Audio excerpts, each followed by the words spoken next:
I am absolutely behind the notion that the validity of the data is critical. We have to get this right.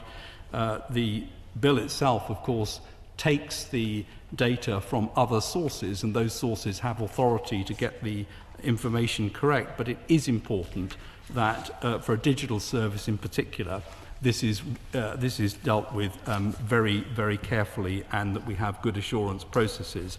And I will say, in relation to the specific point about gender identity, that this bill doesn't create or prescribe new ways to determine that, but there is work ongoing to try to ensure that there is both consistency and indeed accuracy in that. So the Central Digital and Data Office has started progressing work on developing data standards on key entities and their attributes to ensure the way data is organised, stored and shared is consistent between public authorities, and work has been commenced via the Domain Expert Group on the person entity, which has representations from the Home Office, HMRC, Office for National Statistics, importantly, NHS England, Department for Education, Ministry of Justice, the Local Government Association and Police Digital Services.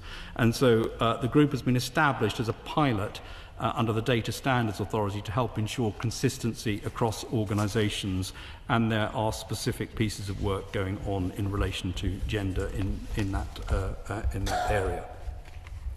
I'll start by noting, as I said, that the measures in Part 2 of the bill are intended to help secure the reliability of the process through which citizens can verify their identity digitally.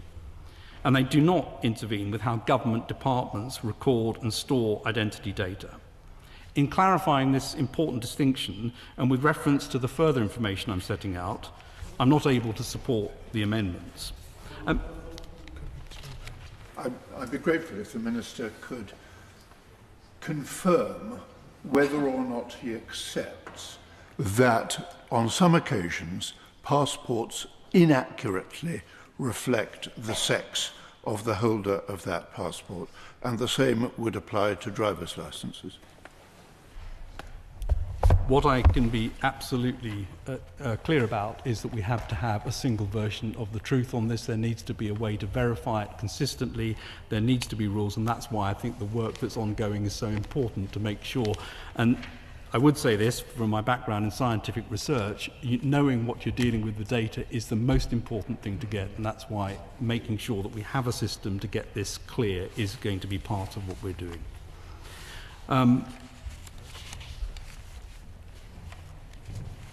Amendment 6 would require the Secretary of State, when preparing the trust framework, to assess which public authorities can reliably verify related facts about a person in the preparation of the trust framework. This exercise is outside the scope, scope of the trust framework, as the Good Practice Guide 45, a standard that's signposted in the trust framework, already provides guidance for assessing the reliability of authoritative information across a wide range of use cases covered by the trust framework. Furthermore, those public authorities mentioned are already subject to data protection legislation, which requires personal data processed to be accurate and, where relevant, kept up to date.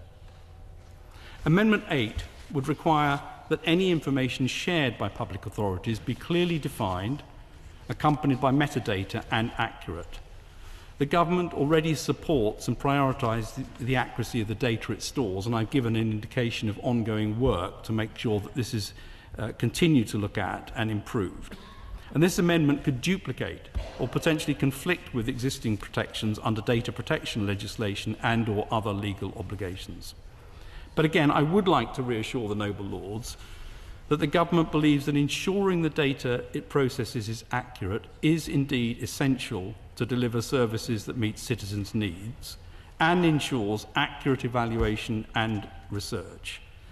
And the Central Digital and Data Office has already started work on developing data standards on key entities and their attributes to ensure the data is organised, stored and shared is consistent. It is our belief that these matters are more appropriately considered together holistically rather than by a piecemeal approach through diverse legislation such as this data bill. As such, I'd be grateful if the noble lords would consider withdrawing their amendments.